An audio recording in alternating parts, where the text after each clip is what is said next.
Well, thank you very much. And it's great to be here today at the U.S. Saudi Investment Forum. Great group of people. The biggest, you got the biggest in the room. But some of the most talented, maybe most importantly, the word talent, successful and innovative business leaders anywhere on the planet. Whether you have come from near or far, we're delighted to have you invest right here in the hottest country anywhere in the world. Every leader is saying the United States we're the hottest country in the world. We're going to keep it that way too. But this has been, according to those that seem to say it, and I will say it, I would never say a thing like that because I want to be very modest. I always want to be modest as I can. They say this has been the best 9 months that any president has ever had. I'd say that's pretty good, right? But we've had a great 9 months.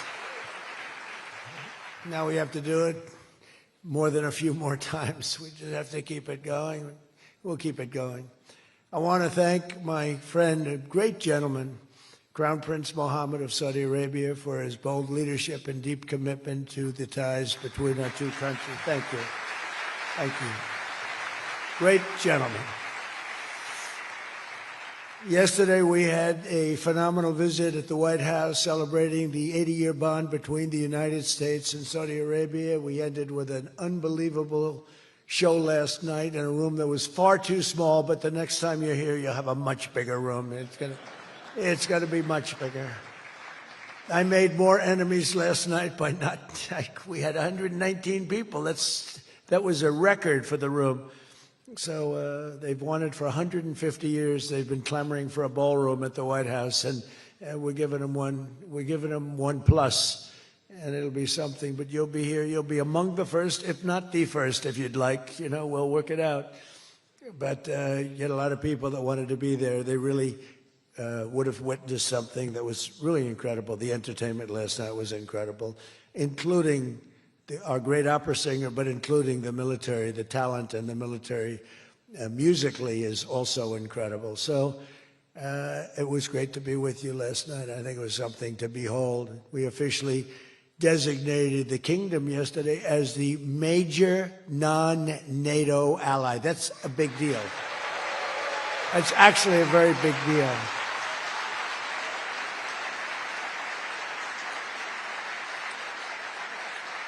Great honor. That happens seldom, very seldom, if at all. So I just want to congratulate you on that. That's a sign of trust. We signed a historic strategic defense agreement yesterday also, and that's something that is likewise very rare, and it's a very honored company that you're in.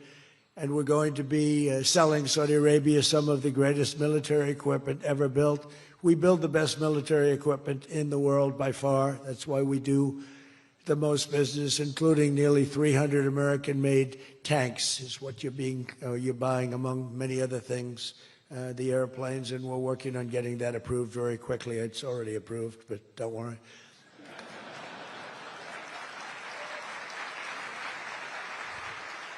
We have to go through a process. The process will take, Elon knows, the process will take about, would you say 24 hours? I think so. You're in good shape, very good shape.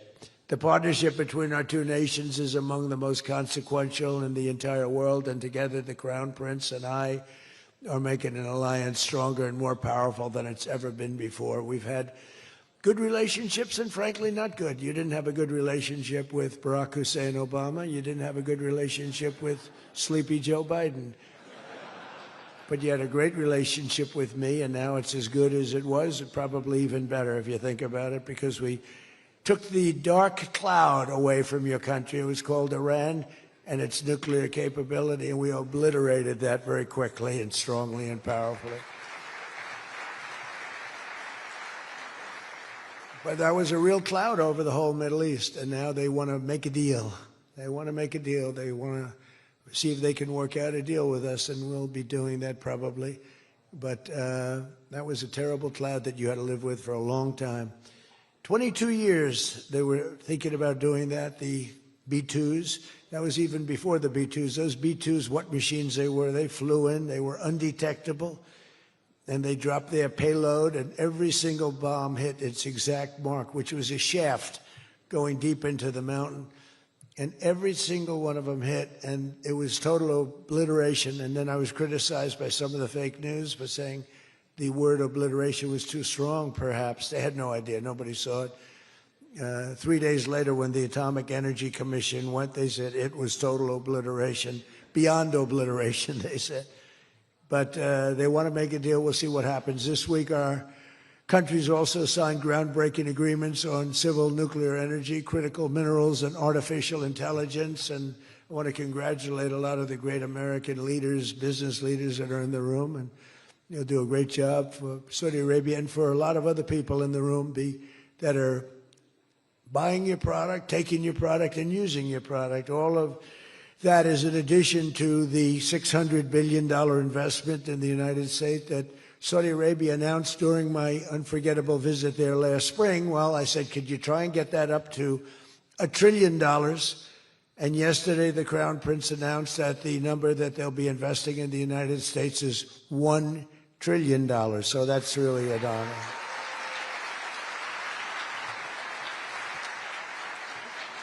And we just took a picture backstage with some of the great business leaders and some of the great people, friends of mine from your country, and beautiful picture. And while we were taking the picture, I said, could you make it 1.5 trillion?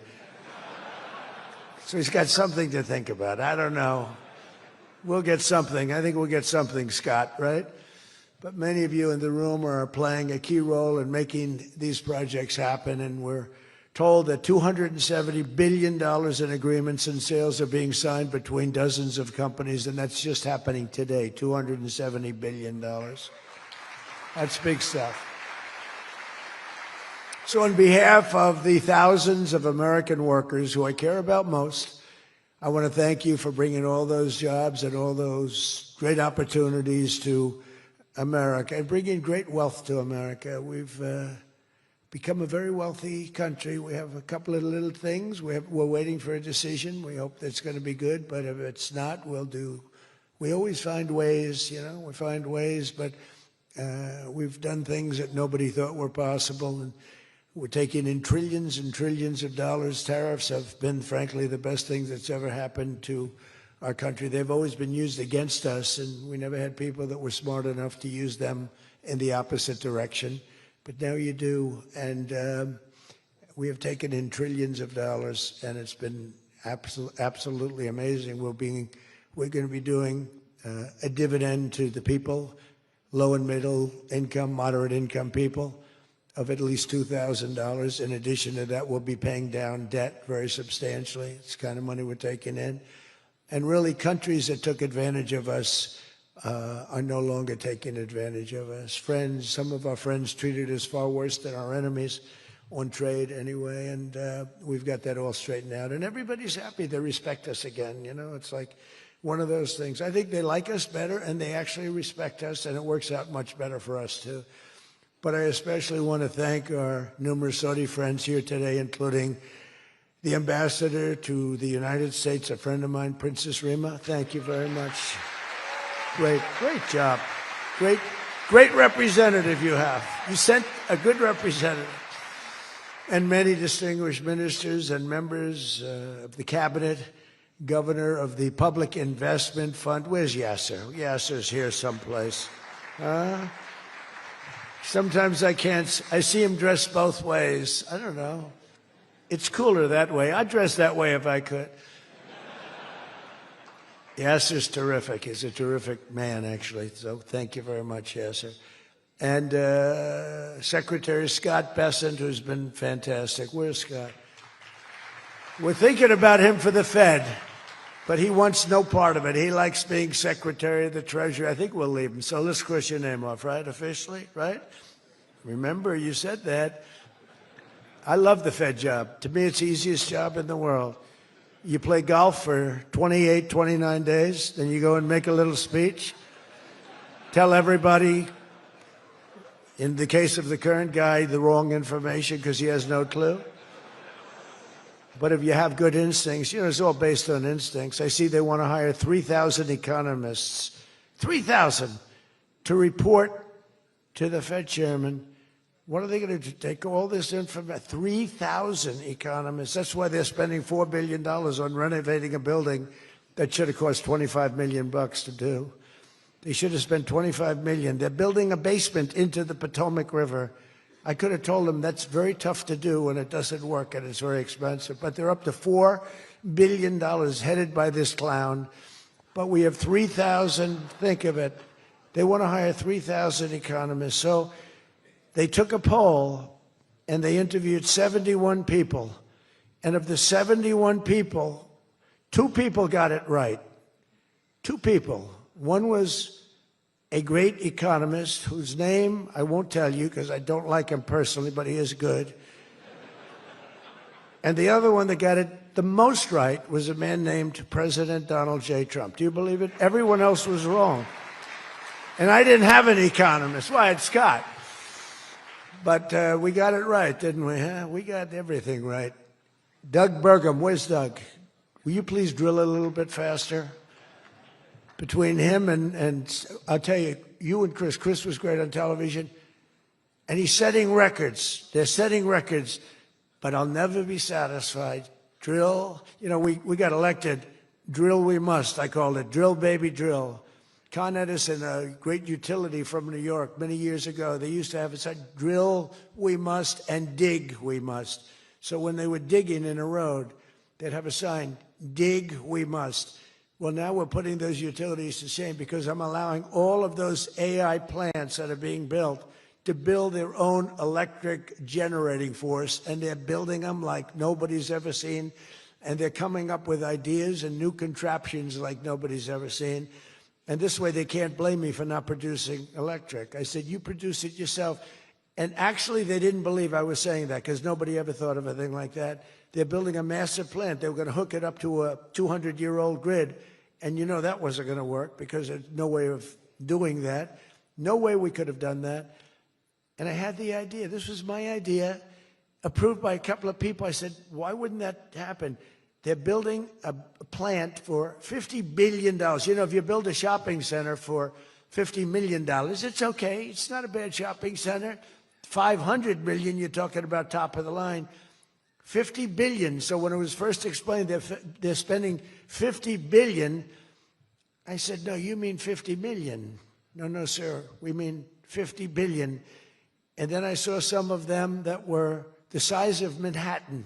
I said, they did mean 50 billion. And I said, well, what you're going to do is with that, how would you like to build your own electric generating plant? And they looked at me like I was crazy because something like that, they really didn't understand it. The smart guys, they didn't understand it. They said to me at the next meeting, sir, the biggest problem we have will be electricity. I said, you don't understand. I told you last week, you're going to build your own. I'm giving you approval to build your own plant, and you will be approved within a period of 2 to 3 weeks. It used to take 20 years prior to termination. In other words, you would wait 20 years and you wouldn't make it. You'd be voted down 5 to 4. I said, we're getting you approved in a 2-week, 3-week period. In fact, Lee Zeldin, one of the superstars of this administration, I said, Lee, if it's oil and gas, get them approved in 2 weeks. If it's nuclear, add another week. Because some are going nuclear, and they're doing, be careful. They better be careful.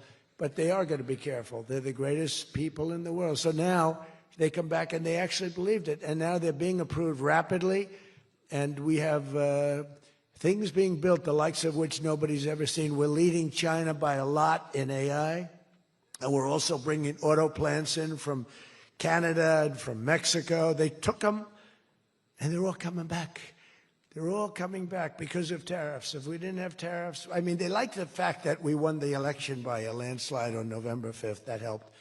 But they're all coming back, and they're coming back from Germany and Japan. Toyota just announced, as you know, $10 billion worth of new plants. They just announced it last week. I went to various countries, and Japan was one of them. And Toyota's coming in with a $10 billion investment in 4 or 5 plants. Now, we're going to be more advanced than we were. So we led the car industry like 100% 50 years ago. We led the chip industry 30, 40 years ago. We had 100%. Then people came in and started taking it. I don't blame them, Taiwan, et cetera. They took 100% because we had no president that protected our industry. If we would have said, it's wonderful that you're going to Taiwan, we think it's great, but when you sell your product back into this country, there will be a 250% tariff. Nobody would have left.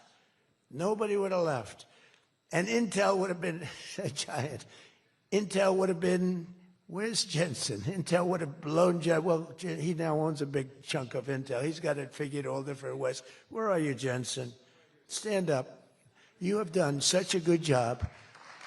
And you had a good 2 days, I understand, right? A good 2 days. How's Blackwell doing, okay? Any recent competitors? Anybody going to blow Blackwell away in the next week? They say 10 years. I don't know, maybe 2 years, 3 years. But you will not be stopping there. You'll be going further fast, right? An amazing job you've done. I want to thank Howard Lutnick and Christy Noem for being here. Christy, Howard, good job. Really good job. My daughter Tiffany's here with her great husband, Michael. Thank you very much, Tiffany. Thank you, honey. She was a great student. She went to Georgetown. She was a great, great student, and she finished really right at the top, and we were proud of you. And she was so proud, and her graduation got canceled because of COVID. But I say if her name were something else, they probably wouldn't have canceled it. They didn't like that she did so well in school. They weren't happy about it. I say they canceled your graduation because you were a great student, and they didn't want, but other than that, I have no problems. You see, I don't take anything personally. Anyway, great job. And of course, hundreds of the top minds in technology, finance, and private enterprise from both Saudi Arabia and the United States. But my message to all of the leaders and investors with us today, and they are the best in the world, is very simple. Under the Trump administration, America is back and America is open for business. And America is actually stronger than it's ever been before, ever. We rebuilt the military in my first term. Foolishly, we gave a little bit to Afghanistan, but not very much compared to what we built. But now we're building it at levels that we've never done before. And in addition to that, we're sending a lot out to our allies, and we're making it possible for them to get it. I want those companies to build more plants, to build it faster. We want them to build it faster. The biggest problem we have is we have a backlog because it's so good. Every country wants our missiles, our jets. They want everything we have, and we got to go faster.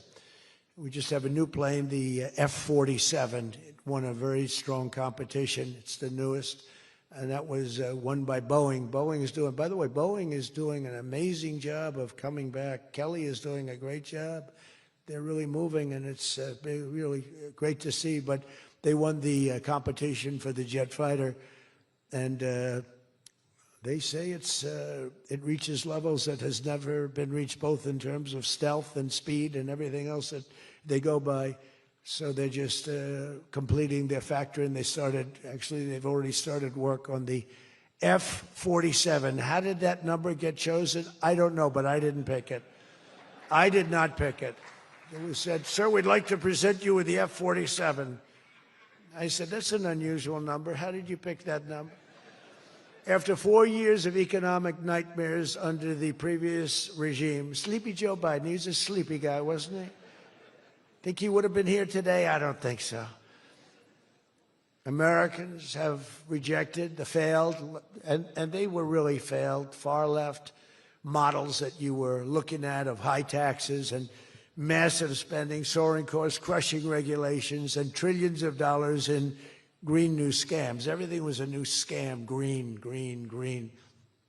Look, I'm all for the environmental, everything.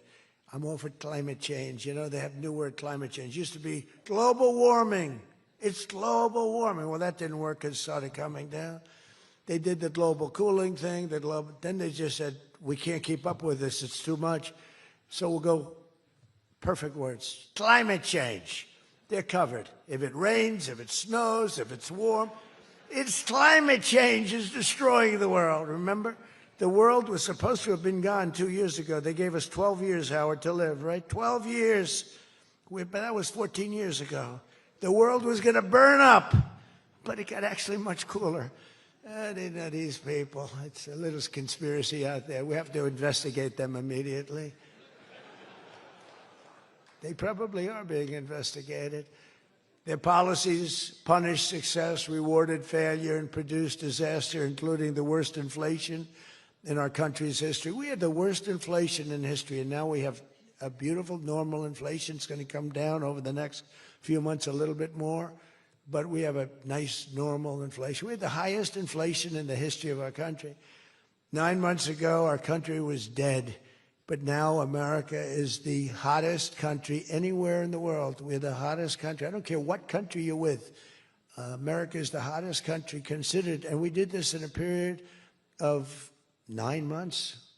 We're a little longer than that, but it took me about 2 weeks to get started. We're rewarding those who build and create, invent, and invest in the USA. And you know, our tax, our big, I call it the great big beautiful bill. It's the biggest bill ever passed in the history of Congress. And Scott and I and all of us, we sat down and we said, let's do it, along with the Speaker and John Thune and everybody, said, let's do it all in one bill. And a lot of people were they said, you'll never get it approved. And we didn't have a huge majority. We had a huge presidential win. We won everything. We won all 7 swing states. We won the popular vote by millions. We won everything. But the one thing, we won one, it's called districts. The country has districts, and we won in terms of districts 2,750 to 550. And that's the most, that's why when you see the map of the election, it's the whole country, it's all red, and it's pretty amazing. 2 little blue streaks on the right and on the left, and they're very little and getting smaller. But it's been, it's been pretty amazing. But in 4 long years, Joe Biden secured less than $1 trillion. In 9 short months, I've secured $18 trillion to rebuild our factories, create hundreds of thousands of jobs, and bring back those beautiful words, made in America. So think of that. He did less than $1 trillion in 4 years, and in 9 months, we've done more than $18 trillion, okay? That's called success. And we think that by the end of the first year, it'll be over $20 trillion. So, and thank you very much. You helped with that little boost you gave us, that little increase. We appreciate it so much. We appreciate you. So as just one example, under the deals being signed this week, workers at GE Aerospace, I think he's here. Where is he? Stand up. What a job you've done with your new engines. And where are you? You're there. It's not a very good location for you. I thought you have been amazing. Great new engine that's supposed to be more efficient, more powerful, and less costly. That's not a bad combination. But GE Aerospace will soon be delivering dozens of new airplane engines for 787 Dreamliners in Saudi Arabia's commercial fleet. Big order. It was a big order just secured. Every new job and every new factory created by these announcements builds up our middle class and really strengthens the industrial backbone of America. And, I view it differently. I used to view it as it's great, great, great. The stock goes up. I view everything as jobs now because I don't care. I care about jobs. And we have more jobs. It was just announced. We have more jobs right now than we've ever had in the history of our country. Those are big numbers. It's like crazy. It's just a great stat. More jobs today than we've ever had in the history of our country. And we're going to be producing a lot more are coming. In my first term, we built the greatest economy in the history of the world, and now we're do it again. But this